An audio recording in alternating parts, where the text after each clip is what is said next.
No, Simon, that is it. I have had it. But, Dad... No buts about it. But, Mr. Kelly... Don't say another word, Nudge. Don't even think. I don't, Mr. Kelly. Good. Oh, will you look at that? Oh. Oh, poo, Mr. Kelly. Are you trying to kill me? It's the least you deserve, Nudge. Oh, you forgot your shoe, Mr. Kelly. What are you looking for, Dad? Do you want your shoe, Mr. Kelly? Yes, thank you. Why is there never a Band-Aid around here when you want one? I know there's a Band-Aid in here somewhere. Right. Who's the Band-Aid bandit? Simon? Not me, Dad. Nudge. Oh, Mr. Kelly, it was an emergency. I cut myself at play lunch on a spaghetti can. Yeah? Well, that'll teach you to go sticking your fingers in there. It was my tongue. No. Well, in future, if you use something, replace it. I did. It wouldn't stick to my tongue, so I put it back. It's in that Mars bar wrapper you're holding. Oh, yuck. Look, there's got to be a Band-Aid around here somewhere. Oh, come on, Dad. You're acting like a big girl. Don't push it, Simon. Oh, it's only a bruise, Mr. Kelly. You only need a Band-Aid if it's bleeding. Oh, who said so? My Uncle Cecil, after he cut his toe off on the whippersnipper. What did he say? He said, I've cut my toe off on the whippersnipper. Nudge, there are only two things that'll soothe my aching toes. One is a Band-Aid, the other is kiss it better. Well? I'll find you a Band-Aid. Oh, come on, Dad. It's only a little bruise. It's nothing. Oh, is that right? Well, how would you feel if your leg was taken off at the knee by a bear trap? Mr. Kelly, you stood in the toolbox and the lid snapped shut. What were you doing in the garage, Dad? It's my garage, Simon, if you remember correctly. My garage, which is currently housing a man-eating toolbox and your ongoing, non-going VW. Well, we have to keep it somewhere. Yeah, and you won't let us keep it in Simon's room. Right, so my Volvo sits out in the street being slowly eroded by the elements, while that pile of ferrous oxide you call a car discos the night away in my garage. Well, things are going to change around here. I'm selling it. Oh, gee, Mr. Kelly, how are you going to get around? Not the Volvo, the Volkswagen. But, Dad... No, Simon, I'm putting an ad in the paper tomorrow. You can't. I can, and I will. What's our car? Well, it's my garage. But we're doing it up. Simon, you've been going to do it up for the last 6 weeks, and not only were you going to do it up, you're going to cut off the top, you're going to paint it pink and turn it into a convertible sunbug. Well, that takes time, Dad. Yeah, and that time is just about up. 5, 4, 3, 2, 1. Yeah, that's it. You can. I can, and don't tell me what I can and cannot do in my own home. And that's another thing. Oh, no! How many times have I told you not to bring greasy car parts into the house? Take this outside. Oh! Simon! Nudge! Come here. Simon, where are you? Ah, don't do that. Where are they? Dad? Dad, what's this I hear about you selling our car? Look, you stay out of this. You're just as bad as them. I will not stay out of this. Part of our car's mine too. Oh, yeah? Which part? Knowing Simon, he'll have the back seat. Nudge deserves to get the boot. So, what does that leave for you? How about a nice set of hubcaps? You can use them for earrings. It's impossible to have a mature, intelligent conversation with you when you're like this. Like what? Like that. Well, make up your mind. Like this or like that? Oh, I give up. Ha! Baffled you with logic. All right, look, I'll tell you what. I'll make a deal with you. You tell me where the boys are and I'll think about the car. All right, they're in Simon's room. Now, what about the car? Right, I've thought about it. It's green, it's got 3 wheels, it's ugly and I hate it and I'm going to sell it. Sometimes my brain power frightens me. Now listen, Simon, I want to talk to you. Dad, I know what you're going to say. No, you don't. Now look, I haven't been very happy with your attitude lately. You've had your chance with that car, and what have you done? Nothing. Dad, you don't have to lecture me. I'm not a child. Well, you're acting like one, and while you are, I'll treat you like one. Look at this room. It looks like somebody bombed a St. Vincent de Paul warehouse. You can start by putting some of these clothes away. And while you're at it, bag on the wardrobe.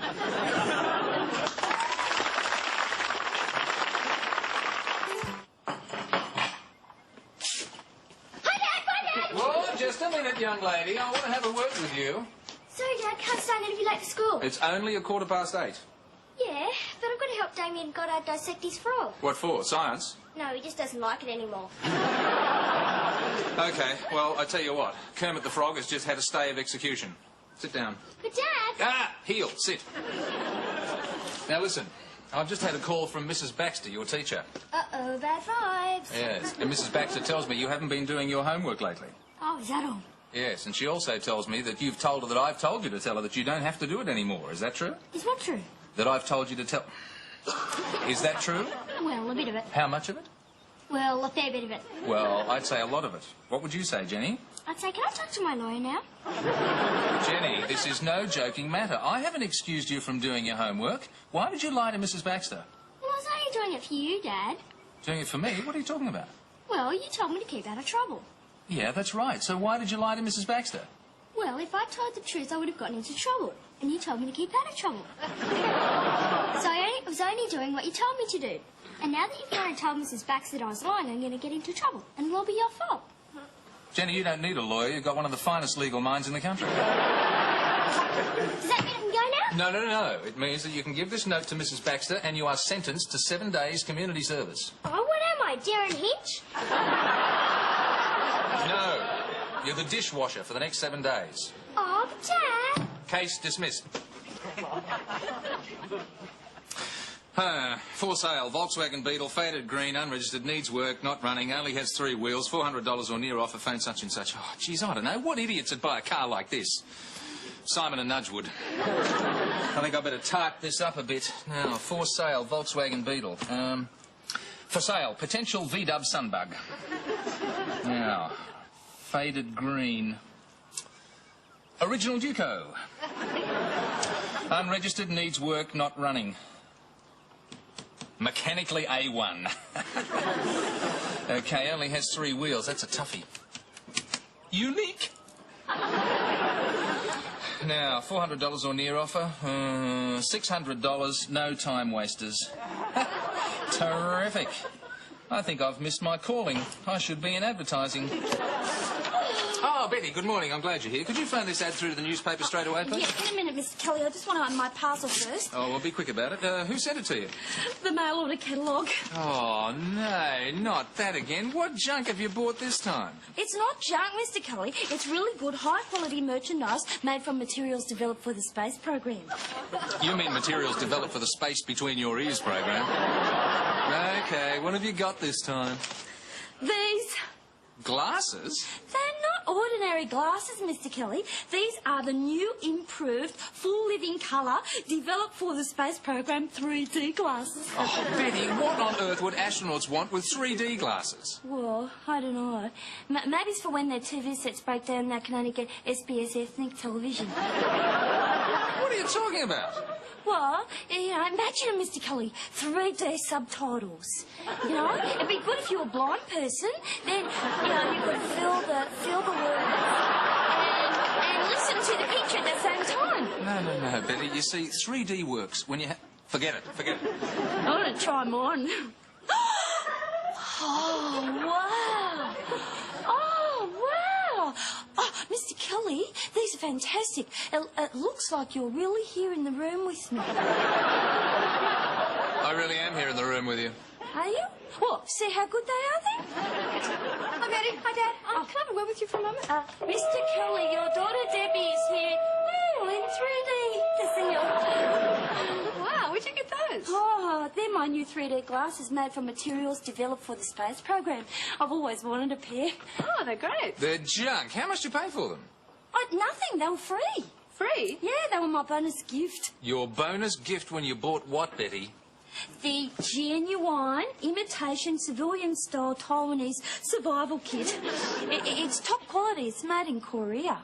I don't believe this. I don't believe it. You've been ripped off again. I'm going to call Sonia Humphreys. No. It was a real bargain, Mr. Kelly. Look. Now, how much would you expect to pay for this genuine, real imitation, staghorn handle Taiwanese army survival knife? Betty, this knife is so blunt it wouldn't cut butter. Yeah, well, that's why it's a survival knife, because if you tried to stab someone, they'd survive.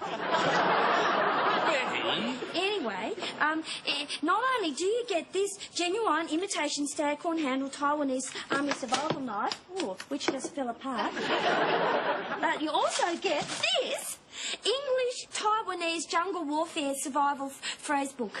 Now, how much for all this? But that's not all. Not only do you get the knife and the phrase book, but you also get this 13-piece Taiwanese survival fishing outfit. It's a hook and 12 sinkers. As well as a tourist map of Taiwan, a bamboo vegetable steamer, and a set of chopsticks. Now, how much would you pay for all this? Well, I know how much I'd pay. How much did you pay? $29.99. That's $29.98 too much. Betty, what do you need a survival kit for? I don't. I survive very happily, as I am. No, why did you buy it then? Well, so I could get my 3D glasses. I know a good bargain when I see one. And I know a good bozo when I see one, can I? Simon, do you think your dad meant what he said last night? You know, about selling the Volkswagen? Yeah, his mind's made up. Well, it's a bit inconvenient for me, you know. I promised to take Gina to the drive-in on Saturday night. What are you talking about? The car's on blocks in the garage. It doesn't go. No, not the real drive-in, Simon. I mean Nudge's drive-in. I hire a really scary video. We stick the TV on the bonnet and we both crawl into the back seat and eat popcorn. Well, she loved it last week. Really? Yeah. See, that's why we can't let your dad sell it. Because, you know, the high point of my love life occurred in that car. Yeah? What happened? Well, nothing. Well, but for me, that's a high point. Well, at least there was a girl there. Oh, maybe there is something we can do. Deb, what are you trying to say? I'm saying that the Volkswagen is not even yours to sell. It's ours. We own it. Look, Deb, I think I've been more than fair up to now, and the fact is, you three just haven't kept your side of the bargain. But, Dad... No, none of you are prepared to put in the necessary work it takes to get it back on the road. And I want my garage back. I still say that this decision to sell the car is both morally and economically unsound. Look, Deb, don't argue morals with me. And as far as the economics of it goes, I think I'm doing you all a favour. What do you mean? Well, you bought the car for $400, I'm selling it for $600. Hey, that's a 200% profit. Well, not quite. But it is. I mean, 400 from 600 is 200, and percent being of 100, that makes 200%. Deb. No, hang on, Dad. I'm on a roll here. Now, if we buy and sell another 5 cars, then we'll make 1,000%. And because percent is of 100, then 1,000% becomes $100,000. And we won't have to fix up the Volkswagen after all. I can go out and buy a brand new pink Porsche instead. Oh, what sort of idiot do they take me for? What's up, Dad? The height of some people. That car is a collector's item. Oh, the Volkswagen? Oh, look, that is the 3rd person that's answered the ad this morning, and they've all literally laughed in my face. Oh, don't worry, Mr. Cully. Your face isn't that funny. your eyes are a bit close together. Betty, Yeah? go to work. Pencils ready. Cop mess. Oh, Mr. Cully, it's not fair. So why don't they like the car, Dad? Oh, I don't know. Philistines. That last bullneck primal throwback to the Stone Age had the gall to offer me $50 for that fine piece of German engineering. Oh, felt like decking you. Why didn't you? Well, he was 6'6" and weighed 18 stone. You didn't accept his offer, did you? Oh, you've got to be joking. $50? Oh, what sort of a soft touch do you think I am? Well, what'd you tell him? Told him I'd think about it. Dad, you realise what'll happen if you sell that car for $50? What? You'll owe us $350. What are you talking about? Well, we bought the car for $400, and if you sell it for $50, then you'll owe us $350. They're the 2 things I hate about you, Deb. What? You have no sense of gratitude for the things I try to do for you. And? And your mathematics are immaculate when it counts. Oh, here we go again. Hello? Hello, Martin Cully Architect. Hello? Who's this? Oh, this is Betty. Who's this? This is Martin... Betty, will you get off the line? I've got it. Mr. Kelly, there's someone on the line. It sounds just like you. That's because it is me. I'm sorry about that.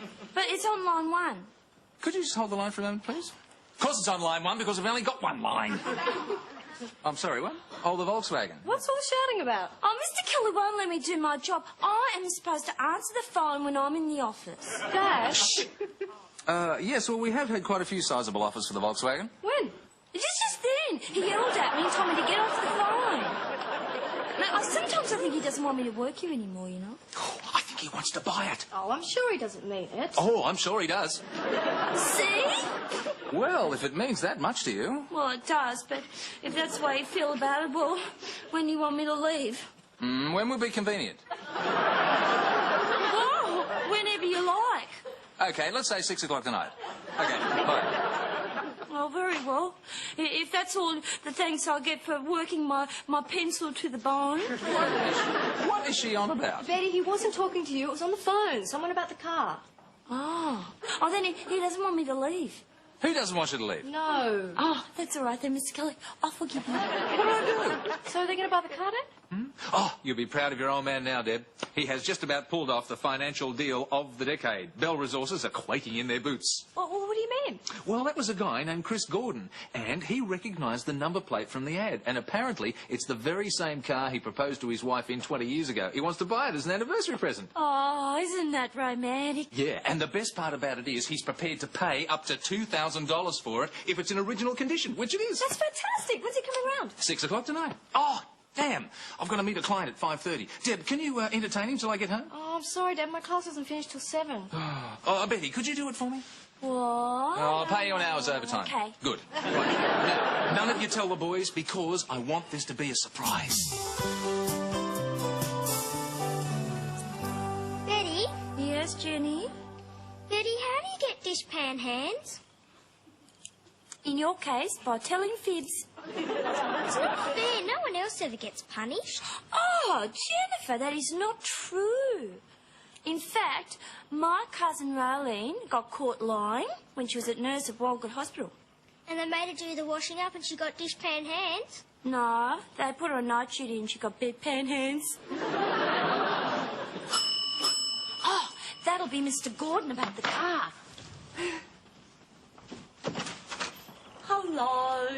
Hello, I'm Chris Gordon. I've come about the... Oh, yes, do come in. We've been expecting you. Thanks. Is Martin here at all? Oh, Mr. Kelly is presently unavailable, but he won't be long.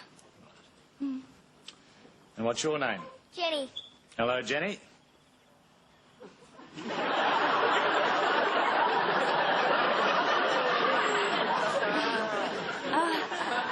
Please be seated.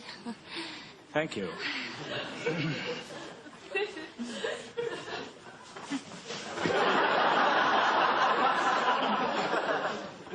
And what are you reading, Jenny?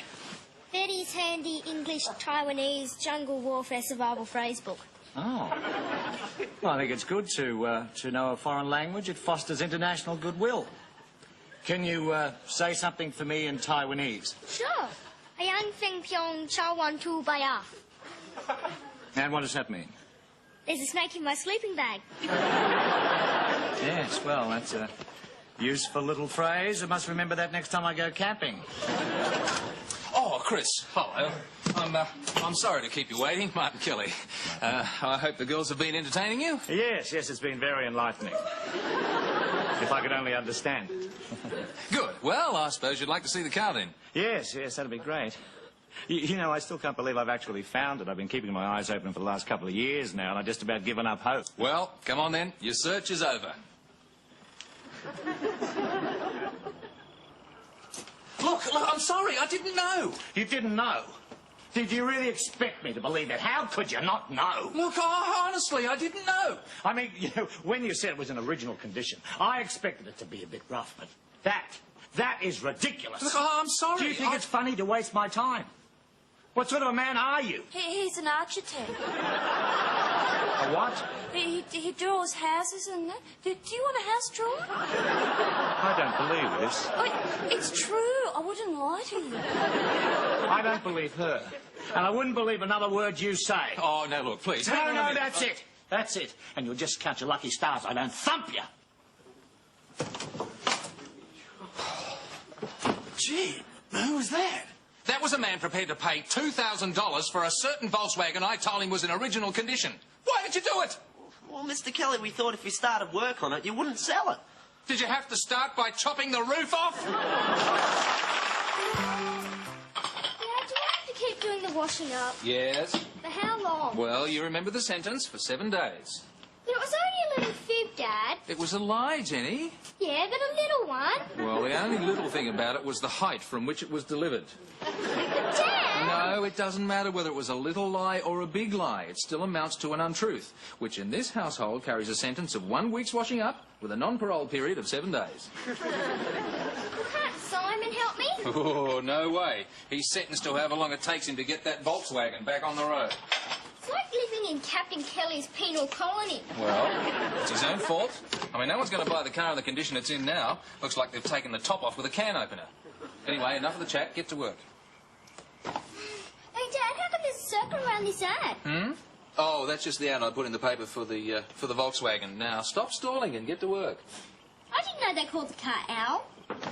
Hey, Al? There. Al. Oh, no, that's A1.